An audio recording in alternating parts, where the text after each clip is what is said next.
Greetings everybody and welcome back to Ascension Arc, the show where you get to vote for one of the many characters on my account that are unbuilt so we can spend about a month's worth of time getting them to a usable state. As we announced in last month's episode, we ended up with Emilie this time around, managing to win the vote with about 1,100 votes total with 44%. Thank you once again for voting, because that is what makes this series so much fun. I never know who I get to play next, and it is absolutely outstanding. Now, Emilie is a very weird case of a character, being that she essentially works off of one mechanic alone, that being burning. Burning has long been the joke of many players, because realistically speaking, burning is not very good. And unfortunately, Emilie doesn't exactly make the reaction any better. She just happens to make herself better off of the reaction. It's a bit weird to explain, but we will get into it and you will probably understand. Now, looking at the pre-build, we are at 23%, which is an F rating because my Emilie has not been built since I acquired her. She is currently level 40, doesn't have anything equipped to her more than some temporary artifacts, and look, there's going to be a lot of work into this character to get her anywhere near playable, because we are nowhere near close right now. Before we have a look at her kit, though, I just want whoever thought that this design choice was okay, can you hit me up? You have some stellar ideas, and I am all for them, but, like, why? Alright, now let's actually talk about Emilie's kit. Emilie's kit all revolves around both her skill and burst, essentially doing the same thing with a couple of different caveats. Her elemental skill sets out a turret that essentially shoots out dendro balls at anything that moves, and if you happen to have a burning enemy on the field, they will sometimes drop a little, like, perfume drop or whatever it is, and if the turret picks up that perfume drop, it levels up, deals more damage, and does a bit of a burst attack. Her actual burst then replaces the turret if it is currently active, or simply creates a new one, with a powered-up level 3 turret for a short duration. It essentially deals a little bit more damage than the normal skill turret does, and through some proper chaining, you can basically have permanent uptime on her turrets. But her kit is deceptively simple. You create burning, the turrets power up, and they deal a bunch of damage from off-field, and that is essentially what Emilie excels at. Her first Ascension passive is the fact that she indeed does the AoE attack that I just spoke of, and her Ascension 4 passive is that she gets a damage bonus against burning enemies that scale with her attack. Basically, you're going to be building a lot of attack on her regardless, but she is another one of those crit-centric carries. She just happens to work off-field. When it comes down to her weapon choices, she is about as limited as Ayatul was last time, given that most of her weapons don't really do anything for her.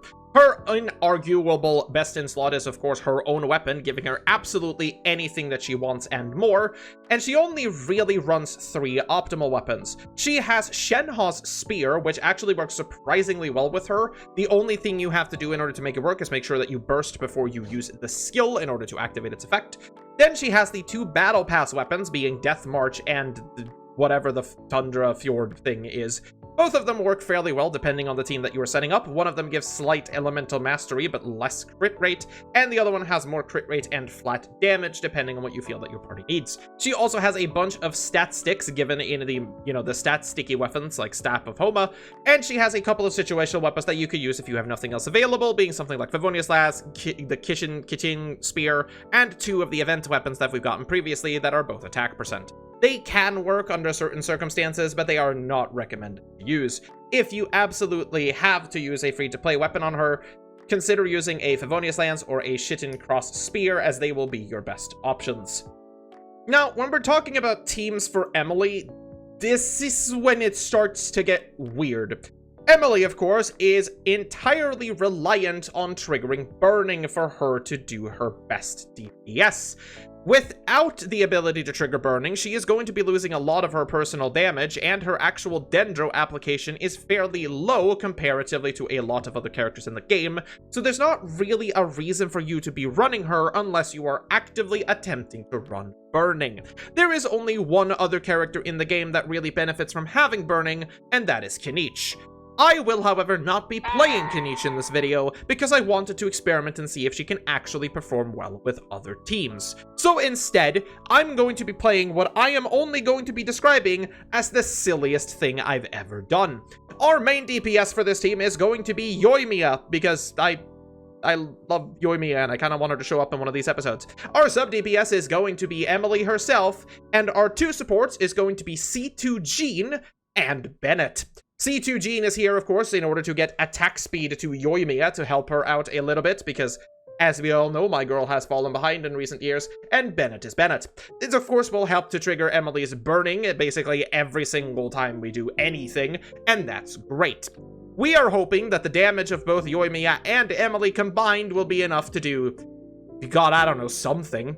Jean, of course, helps with healing and being able to VV shred Pyro, and Bennett is Bennett.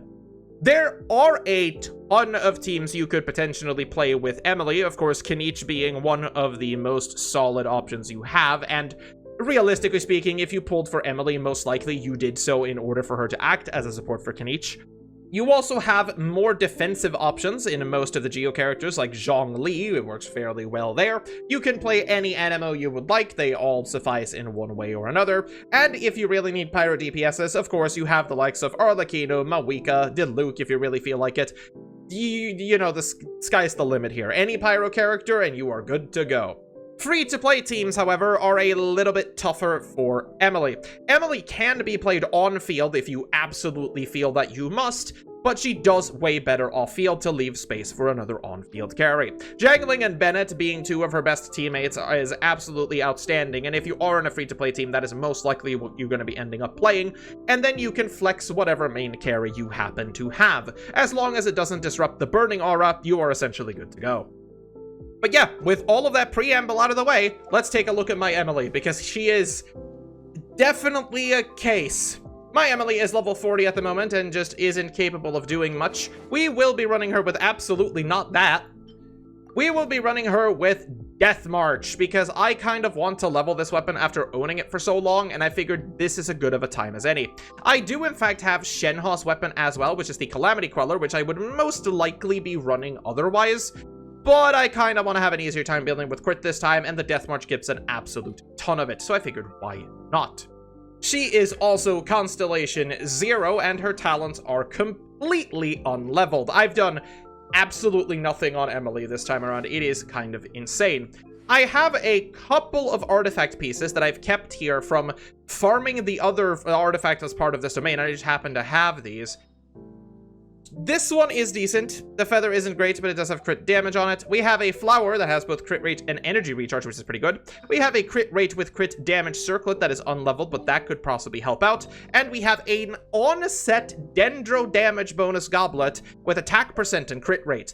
This is possibly the best piece we could possibly ask for. And if I have the materials, we're actually going to start off this episode by leveling this up. And rolling the only stat that we don't want. Twice. You're joking. Okay, we got one crit rate roll. That is incredibly unfortunate, but it's certainly something. We'll keep it just because it's on set for now, even though I do have quite a few really good Dendro Goblets. There is a high likelihood we just swap over to this if we can find the other pieces. But the fourth piece for her is actually kind of important. Not only does the 2-piece give 18% attack, but after leaving combat for 3 seconds, the damage dealt is increased by 50%. If there's nothing burning for more than 6 seconds, it starts to fall off. But if something is burning, it starts to be better. It is really, really good on Emilie, and it is her main set, of course. Now, for the plan, if Emilie could shush herself, my goodness. Emilie, shush. I get it that, you know, the teapot is multiplayer and it messes around with audios and such, but like, I'd like a place where I could just be in my house and every character doesn't talk to me all at the same time. Oh, hi, this is Chaska. She's not supposed to be here. There we go. Here we have the main team of the hour. What an absolute mess this is going to be. Does my Jean even have anything on her? No, she's got an Iron Sting for some reason. Good lord, what have I done here? But no, Emilie is going to need a lot of work. I haven't done anything with her in the slightest, but I feel like we should start off by getting her to level 80 the same way we do with everyone. Let's use whatever materials I have to get her up to 50 and see what we need. We need to do... What boss is this? Oh, is that the, Yeah, it's this guy. Okay. The golem in the underground that is also Arlecchino's boss, I think? I don't remember. This team is not gonna have a fun time with this guy because he has a shield that I remember, but we're gonna go in and we're just gonna see how it goes, honestly. And we go Gatling on Yoimiya, and... Well, that didn't fucking work the way I thought it would. Oh my god, can you not do that to me every attempt you get? That is such a cool attack. I've never seen that actually, like, go off, because I've always killed him before it happens. That's sad, but here we go. Double healing, this is kind of what I wanted there to be here. Like, when Yoimiya actually gets to be a Gatling gun, she is rather effective, but she doesn't get to be that unless she's shielded, which is unfortunate. And the interesting part about this is that Yoimiya's burst is actually useful in this team because it triggers off of Emilie's things. So whenever Emilie does a little off-field attack, the actual Yoimiya burst will help out, which is neat. Okay, well that took way longer than it had any right to, but we did our first kill. The team works. We are very squishy, but it works out. A healing bonus thing I don't really care for, whatever.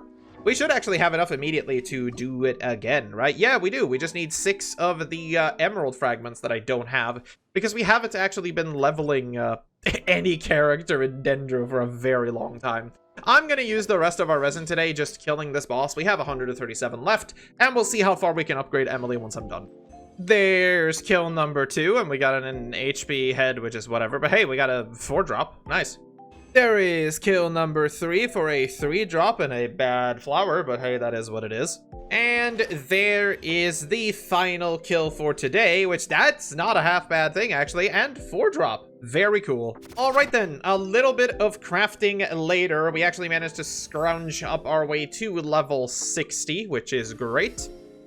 And shockingly, we actually managed to scrounge our way up all the way up to 70 as well. I don't know if we have the XP books to do it, but apparently we do. So hey, everybody is happy. We are going to have to kill a couple more bosses though, probably tomorrow as well, before we can start doing anything else. But at least getting up to level 70 is kind of nice. And hey, we get a free wish for doing that. So you know what? We're gonna do that. And similarly, apparently I have something for me? Oh, I have constellations for Hydro Traveler that I basically never activated. You know what? There. Now we can all be happy about that, I guess. Let's also do the standard Gamba, because you know what? I am a man of my people, and sometimes you just gotta Gamba. Damn. Alright, we're here for day number 2, and we're doing some more Emilie bossing. This team is really, really fun, only because Yoimiya gets to act like an actual Gatling gun, but god damn is it squishy. Oh, yeah, an elemental mastery piece, and glad, for whatever reason. Neat. There is kill number 2, and apparently it keeps locking HP circles, but whatever, there is 3 more. And there is the final kill we needed for now in order to get Emilie up to level 80. We also have to quickly run and grab a couple of the water flower things that she and Farina share. So give me just a second, because I legitimately don't remember where these are. I know they're in Fontaine, obviously, but oh, right, they're down here. Okay, give me just a moment. All right, some gathering and crafting later. We are ready to bring Emilie up to level 80, which is most likely where she's going to stay. Unfortunately, we don't have enough XP books to actually do this, so that's going to be our next goal in line. We also get a free standard wish again, so whoop-de-doo. I'm also going to be trying out something with this team that I noticed when I was killing bosses, and it's that Yoimiya is incredibly squishy. 15,000 health is not a lot in today's game. And even though we had both Bennett and Jean to actually heal, that didn't really help. She just kept getting one-shot by stuff. So I put Sitlolly in here because she both enables Melt, which doesn't really interact with Emilie at all and should be perfectly fine, but also allows a massive shield that will keep Yoimiya from exploding every 5 seconds. It's kind of neat. The only problem now is having Jean actually swirl Pyro is a little bit harder, but fails. Anyways, luckily for us, there is actually an event going on right now with the ley lines that we can double them up. So we're going to do that because why wouldn't we? We get free stuff. I'm going to be real, with the occasional melts and just Sitlolly's damage boost overall, we're actually hitting harder than we were with Bennett. And then on the second go around, it's actually easier to score Pyro because of burning, so yay. This is a weird team. I don't know what I feel about this one, but honestly, I'm kind of okay with it. It doesn't, like, destroy for anyone. It's kind of weird, but yeah, it's working out. I think I'll stick with this team, actually. Alright, and that is the final XP books we can get for today, but with a little bit of luck and thanks to the doubling effort, that should be enough. It is enough, although we are using basically everything I have on my account again, but, you know, that's how it's like every single time I do one of these videos. We are most likely not going to be ascending her to 81, and the most glaring reason are these. I don't have any gemstones left over on this account now, so we're just gonna have to stick her where she is, unfortunately. That does raise the question whether or not we can do her weapon or talents soon. Today is Tuesday, unfortunately, so we would have been able to do this, but we are flat out of resin, so I guess that is unfortunate, so I guess that is for Friday. How are we looking on her talents? I actually have quite a few of her talent books, but these are on Wednesdays, so I guess we'll check some talent leveling tomorrow, more so than just leveling stuff up now. I believe her skill is the... Farina, that's not what I meant to do. I believe her skill is the most important part, and yes, it is. So we're going to start leveling that up. That's level 2. That's level 3. We have a lot of materials here. There's 4. There's 5. There's 6. I actually have the silken feathers somehow. That's 7. And we are flat out of Mora, but we have enough to actually bring this up to 8 immediately. I didn't know I had that many things left over to level up Emilie with. Then again, I guess it's been a while since I actually leveled a Fontaine character, so it makes sense, I suppose. But, like, damn, that's really good. I need to check how much her damage her thing's gonna do now, because it did, like, 300 before. 1,000? Let's make them burning, too. That's gonna level up when it picks up a little bit of... Like, the flower things basically signify whether or not it's leveled up. That's hitting for, like, 2k now. It hit for 300 before, just off of level ups from the talent. That's not bad at all. Okay, neat. Anyways, yeah, I guess we'll just have to see it tomorrow because we don't really have anything else to do today. All right, we are back. Unfortunately, a couple of days later because I ended up having a lot of things to do off screen, so I didn't really have time to record much. But with Yoimiya stretching in the background, we did in fact pick up a lot of the materials needed for Emilie during my absence. Most notably, I farmed up the Death March here, so we were able to ascend it once. Immediately upgrade that straight up to 70. We can do it twice, which means we get it straight up to 80. And we can do it 3 straight times to max out the Death March. Level 90 weapon, 36% crit rate, which is actually insane for a weapon by itself. It's actually outstanding. But that does so much for us. So we now have Emilie at level 80 with a maxed out weapon, and our talents are going to get a couple of upgrades too, because I did do some farming for these. So we now have her skill at level 8. Unfortunately, we cannot do anything higher than 8 for now, but we're also going to level her burst up to 8 if we can. We're gonna be throwing all of our Mora away here, because we've got, oh, darn, we need to craft some guides to order. Let's go for the burst here. We are gonna go 1 level up, and 1 more level up, and 1 more level up again, and they are now both rank 8. Normally, obviously, we'd farm 4 silken feathers in order to max these out further, but I don't actually think I'm bringing Emilie any higher than this. And the main reason for that is that Emilie is one of those characters that only has a very niche use case on my account. And just like we did with Kaveh, wherever he ended up in the list, I can't believe I'm gonna have to find him again. Just like we did with Kaveh, don't worry about the fact that his artifact is stolen, we capped him out at 80 because I felt like that was enough. Like, it is one of these characters that, despite me liking them in the case of Emilie, I don't really have a grand use case for her unless I'm playing her with Kinich. And if I'm doing that, these are perfectly fine. We're gonna lose some points in the calculator, yes, but I'm okay with that. That means that Emilie's base build is essentially finished at this point, so we are ready to spend everything that remains until I feel like I don't want to anymore on artifacts. Her attributes right now are 65 to 90, which obviously isn't very good, but most of her artifacts are unleveled and don't do anything at the moment. So we are definitely gonna have to spend some time to see what we can find for her. I kind of want to try enhancing this crown to see if we can hit crit damage once. we hit HP twice, so we are probably not going to be using this unless we absolutely have to. But yeah, let's go dive straight into the domain for Emilie now that she is upgraded. I also did end up, you saw me do this once before, but I ended up swapping Bennett for Sitlolly because, simply put, Sitlolly doesn't really disrupt Dendro in any fashion at all, and it helps Yoimiya not immediately explode upon entering the battlefield because she did that a lot before. Look, my favorite little girl is incredibly squishy, and whenever she steps on the battlefield, if there isn't anything shielding this cute face of hers, she's gonna die. So, we will spend whatever we have left in this domain for today and see if we can get anything cool. But yeah, let's drop for pull 1. That is a feather with... Honestly, that feather is really, really good if that had one of the crit stats on it. I will roll this and see if it lands one of the crit stats, and we'll find out. The other feather isn't that great. Pull number 2. Ooh, 2 pieces. HP, that has crit damage on it. We'll roll that. Defense, unfortunately, I won't even bother rolling because, you know. I will say, after playing this team a little bit, just playing Gatling Gun is really fun. Anyway, for the last one, we get an attack goblet, which isn't that great, and a feather that isn't that awesome. But we did get 2 pieces. I'm actually okay with rolling just to see what they kind of end up with. Because if that one feather rolls a crit stat, that's actually, like, really good.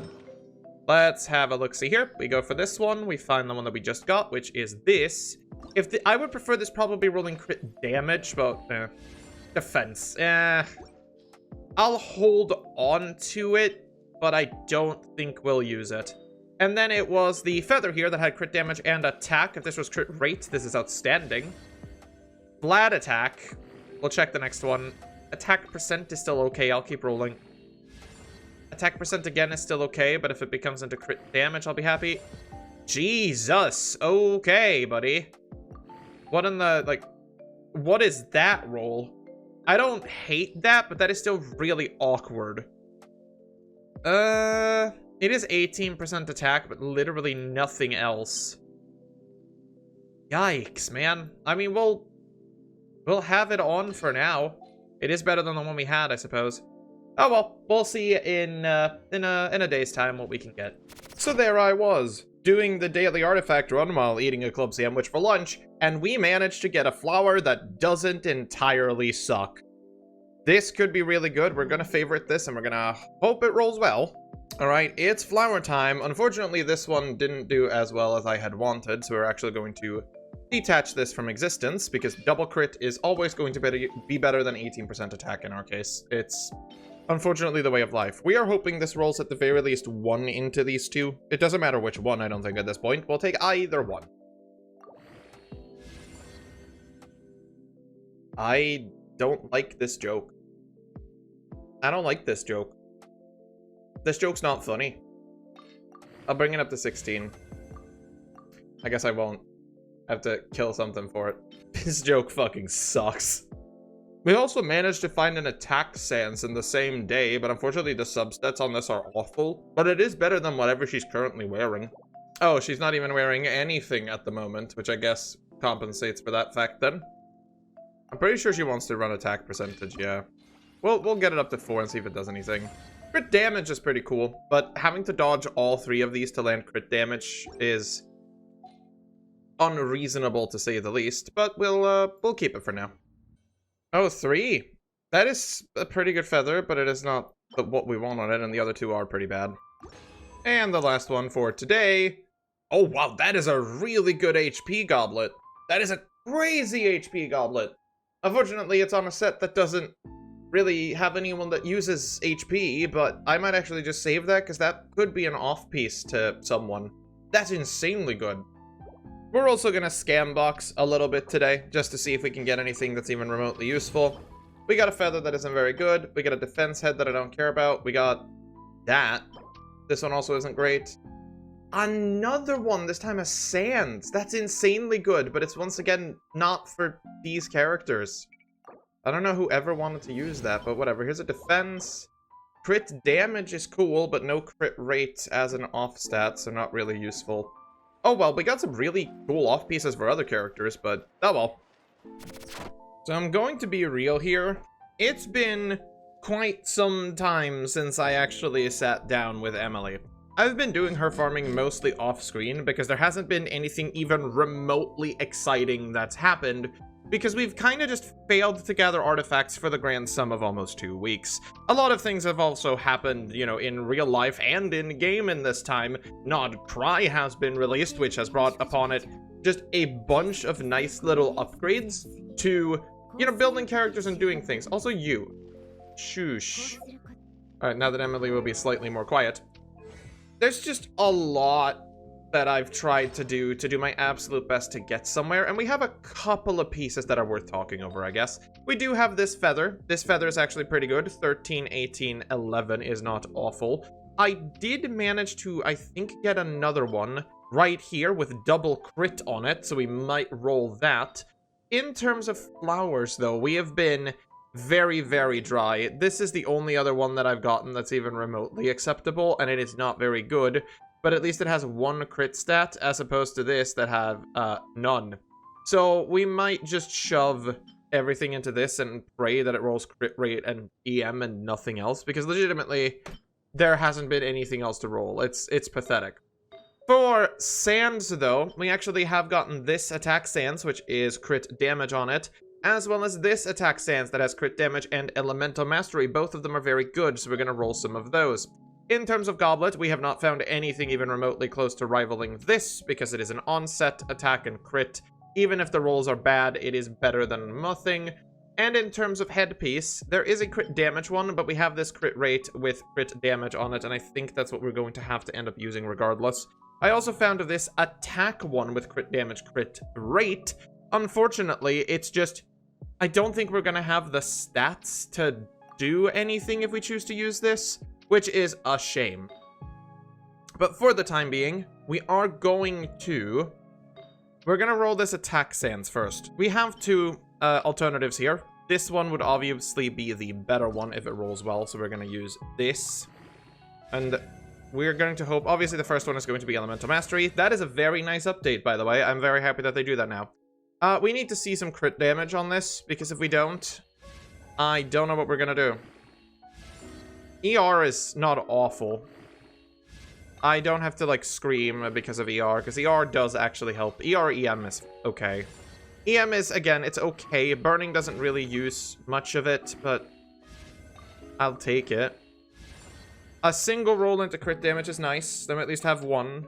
Like, none of these stats on this are technically dead. It's just that crit damage would be more valuable than any other one. That's literally it. EM again, it's not bad.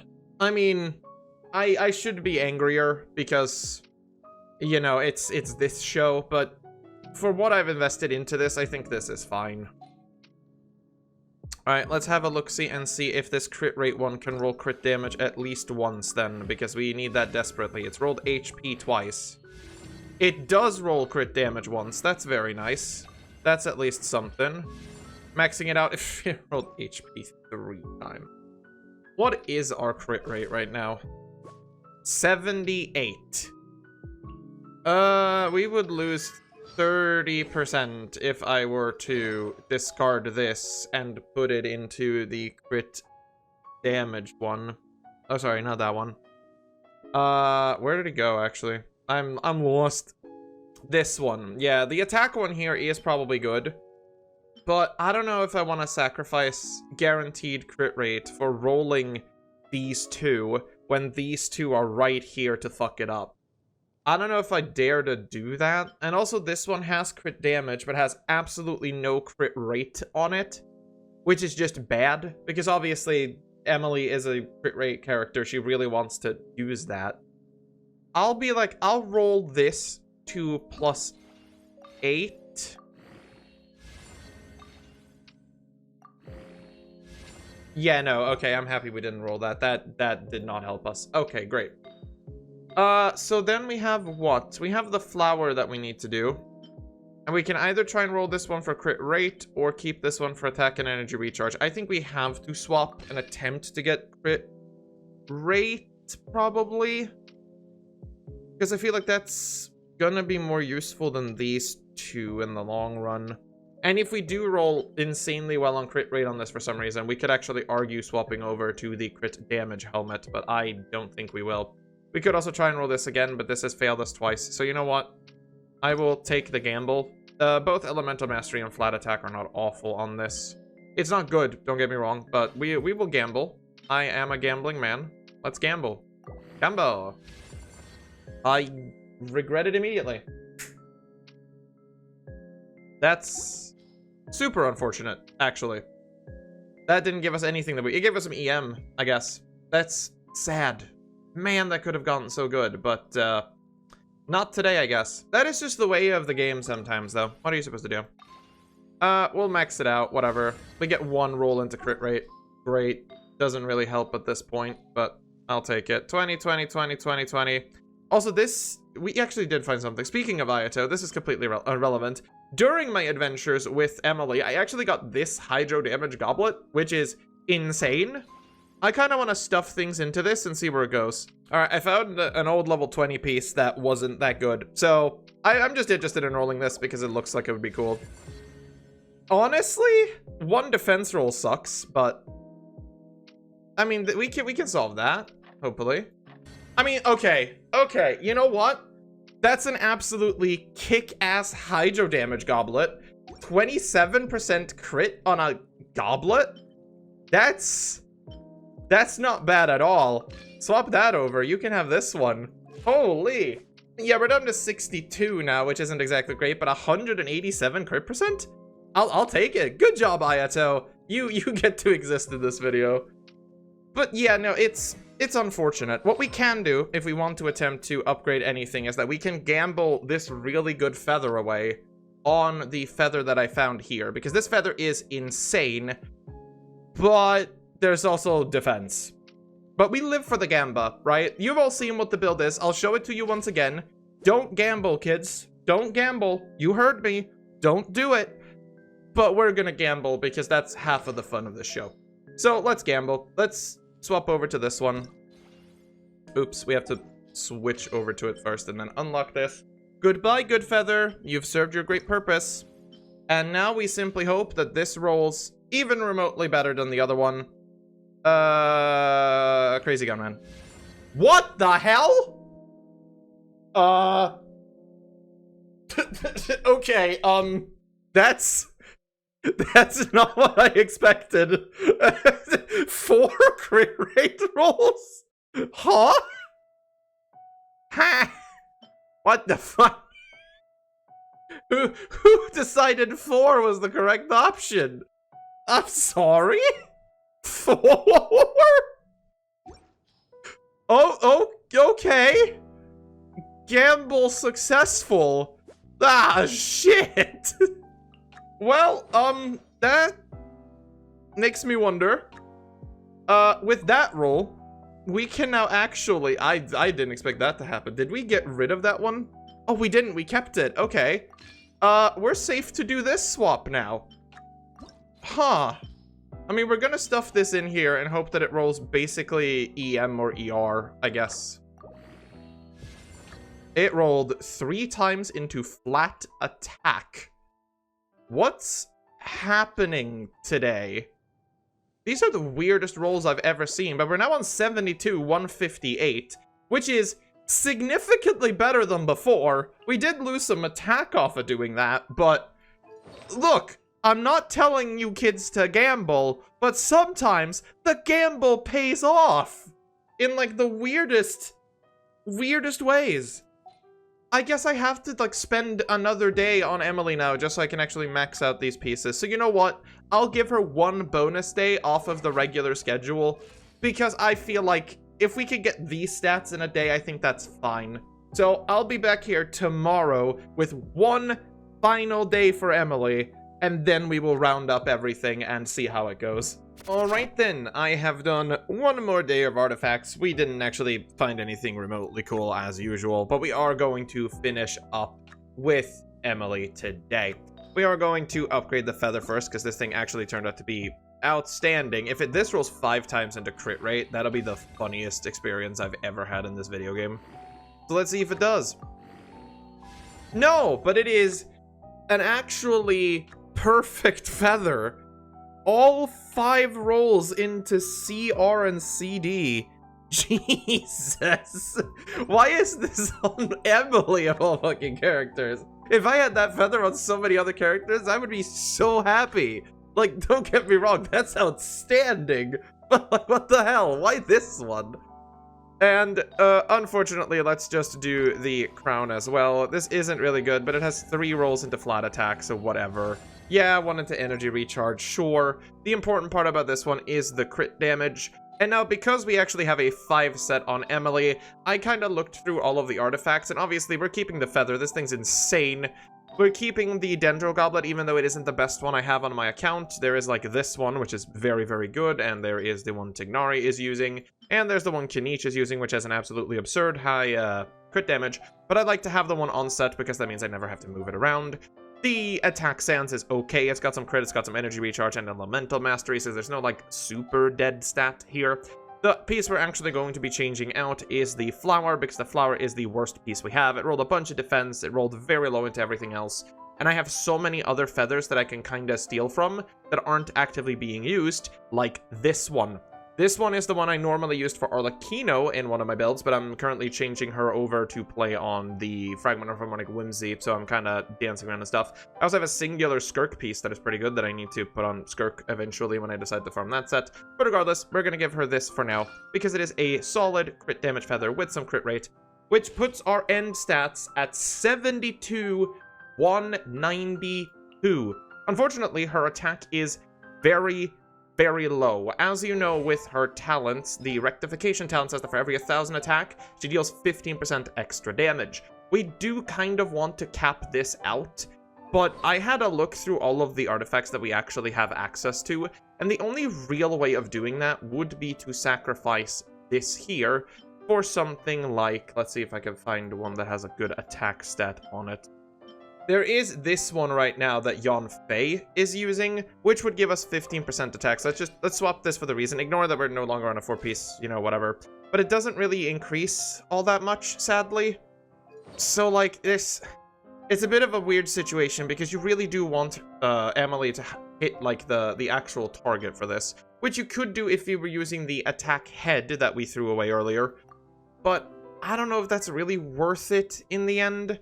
I'm kind of okay with having the lower attack, I guess. It is a flat bonus to damage, yeah, but it is what it is. Like, well, what are we supposed to do about it, really?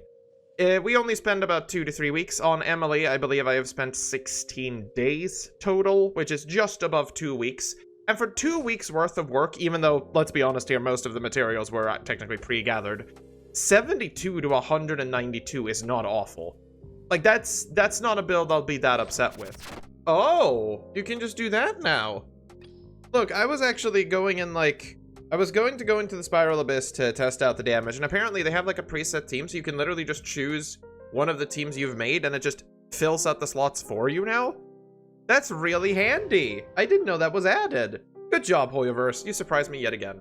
Nope, the only thing we're going to do today is we're going to go into this level of the Spiral Abyss. First floor, because I don't think this team is going to go very high because this is an electro-charged based one, but we don't care. We just kind of want to see if we can do anything here. So we'll put out everything we got, do our usual roundabout. We want to see, generally speaking, if it deals any damage at all. Obviously, Yoimiya isn't going to do all that much, even though my Yoimiya is fairly well built, because it's Yoimiya and she has fallen behind in long times and doesn't do AoE damage anyway. But I am curious to see Emilie's damage. That's kind of what I'm here for. 28k on whatever that was, like her little AoE dewdrop attack, which is not half bad. Even her burst is dealing like 20k per bullet, give or take a little bit. And she's doing 7 to 8k per orb that she shoots at. And there's quite a few of them that kind of shoot around. For like 2 weeks worth of work, that's not awful. Obviously, it could be better, but so could everything in life. We don't really have the right to complain all the time.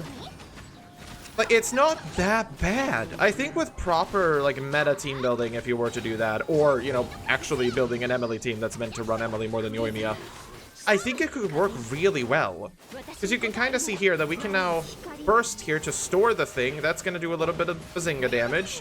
21k on drops isn't bad, and then it refreshes the duration of the level 2 turret that just kind of comes back out and keeps doing stuff. Is this the fastest kill in the universe? No. Could I do better with a better team? Yeah, probably, but like, who cares? Again, we're here to test numbers. And I'm gonna be real here. I'm not hating it. I'm not feeling this is as bad as I thought it would be. It is a little bit weird to play around the turret, and I think a bit more energy recharge would let us do so more easily, because what you want to do, to be correct, even though I'm not very good at playing it, you want the turret to be leveled up to level 2, which we should do if we can put something burning here. Burning, please, do a thing. There we go. Now that it's leveled up, we want to reset its duration using Emilie's burst, which will basically put it in stasis for a little bit while the level 3 turret comes out, and the second it's done, it'll shift back out into the level 2 turret again. You also kind of want to be running around and collecting the dewdrops that falls from enemies, which I am not doing a very good job of, because that is a large majority of the damage of this thing. But I'm gonna be real, this isn't as bad as I thought it'd be.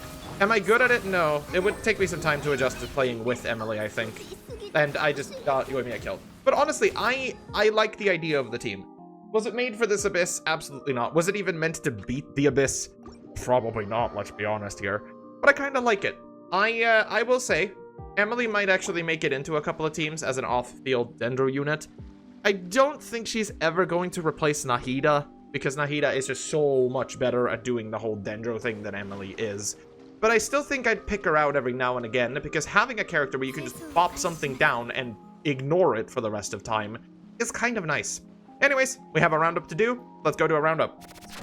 And with that, let's say congratulations to Emilie, because she has passed the Ascension arc. I went into this episode not really expecting the most, because Emilie is one of those incredibly sidelined characters that got released back in Fontaine, or whenever it was. I think it was during Fontaine. Might have been afterwards, honestly. I don't remember. That's how sidelined she was, honestly. She kind of came out, and she was the first character to really work with burning reactions, as far as I remember, because this is way before Kenichi was a thing. And she just didn't really do anything. That was kind of the problem. She is an incredibly comfy backline character that can apply Dendro very easily, but for her to actually do anything meaningful, you have to play burning in some form or another. And burning is still an awful reaction, and I think everyone can kind of agree on that. Regardless, though, let's go over her post-build really quickly. When we started this episode, Emilie was on 23%, which was a total score of F. At the end of the episode, drumroll please, she ends up on a B rating with 81%. There are a couple of things here that time could fix, honestly. I could level her up to 90. I could very easily skill her up to 10 and 2, as per the description here.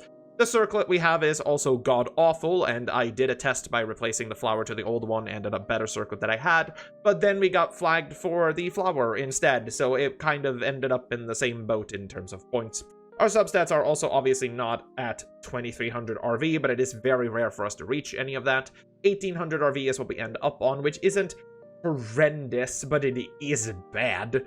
But at the very least, Emilie has kind of shown that even if you just like a character, you can build them to some success. Do keep in mind again, this entire build took 16 days total. That is the time I allotted. There is really nothing more I want to invest into this character at this point, so I basically called it a stop. If I really wanted to invest more time into Emilie, I am 100% sure that I could, and it would probably make her a lot better. But for my intents and purposes, this is as far as I need to go. Right, let's talk pros and cons with Emilie then, because this one is fairly short and straight to the point, unlike the last one. In terms of Emilie, she is an incredibly easy to play off-fielder, and she has decent damage potential if you're willing to put in the time. It's just click a button and make sure that the thing is on field, and she's basically done. I mean, her entire artifact set wants her to be off-field to gain the bonuses, so it's very easy. She is, of course, also Dendro, which we have said before opens up a lot of reaction-based gameplay, and it's good to have. You can build other teams with her other than Burning, even though they are significantly worse, but if this is the best Dendro unit you have access to, she'll still do okay. And, of course, whoever designed the boob window is crazy, but I'm giving it the benefit of the doubt here because Jesus. In terms of negatives, though, we do really have to talk about this because there are quite a few. Of course, she is locked to Burning teams to show her full potential, which is the strongest negative we have. it is not a very good reaction. And currently in the game, at least as of this recording, there's only really 2 characters that want to use that, being Emilie and Kenichi. Emilie is a great teammate to have in a Kenichi team, so it's not like that's a negative by any means, but that does kind of mean for Emilie to work as intended, you kind of need to have Kenichi, and then on top of that, you probably also need to have Mawika and Bennett, because that's probably the team I could see running. Not entirely sure, you probably know a better team than I do, but that's the best guess off the top of my head. It is very, very sad to see her locked behind such a weird reaction, because the actual gameplay and style of Emilie is good.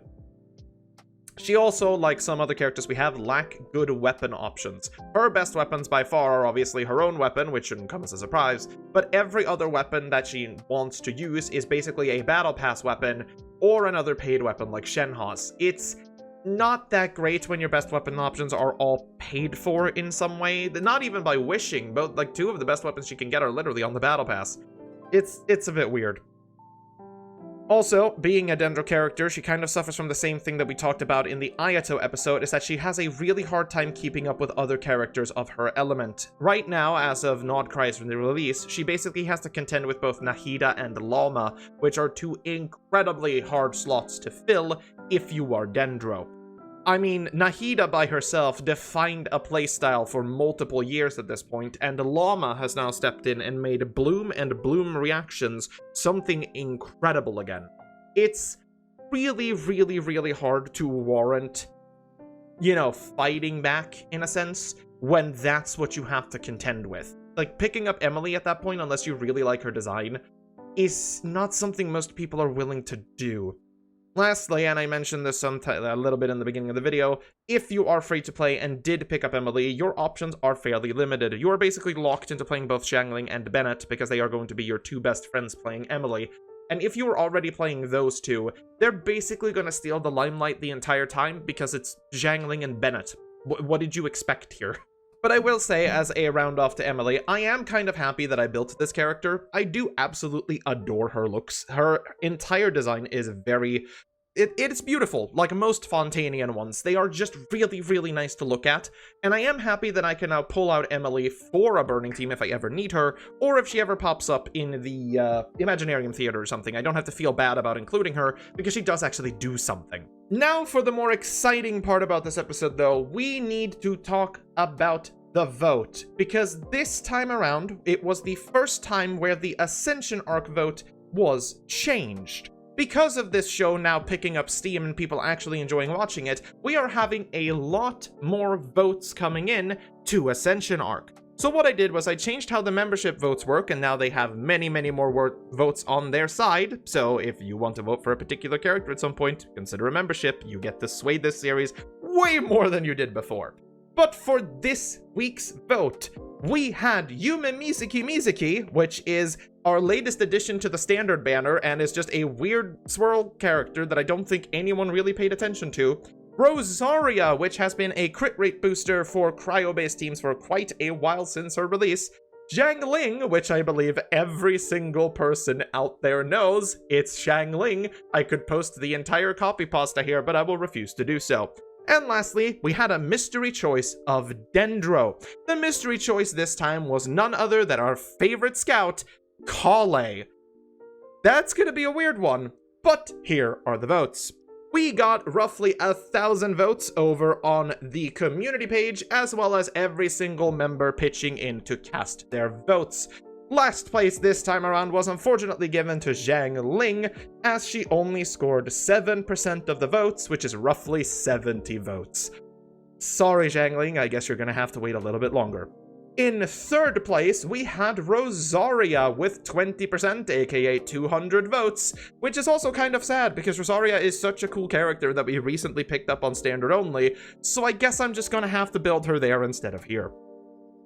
For the last 2, however, this is quite literally the closest vote we have ever had. I'd like to repeat this. This is the closest vote we've ever had. Yume Mizuki ended up with 36% of the votes, which is 360 votes, in second place. Our mystery choice of Dendro, aka Kale, ended up with 37% of the community votes, leaving her with 370 votes and is currently in the lead.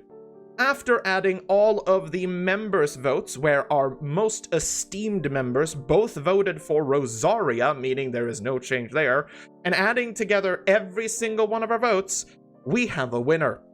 And our winner this time is going to be Kole.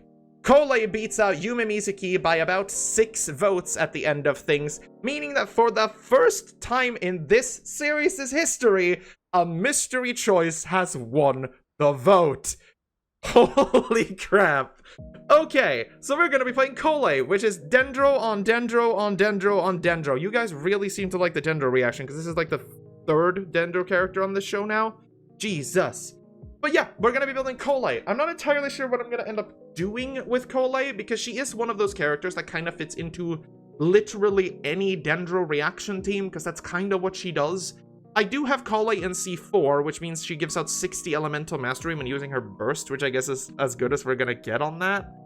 I'm not entirely sure what we're gonna do, but we're gonna figure something out. She is gonna be a sub DPS for obvious reasons, because that's kind of the role that she fulfills, but hey, that is for next time. Anyways though, I'd like to thank you for watching another episode of Ascension Arc. If you have any comments you want to leave down below, do so, because I probably played Emilie terribly, and hey, if you want to make fun of me, go right ahead. I give you permission. This is not a character I'm very used to.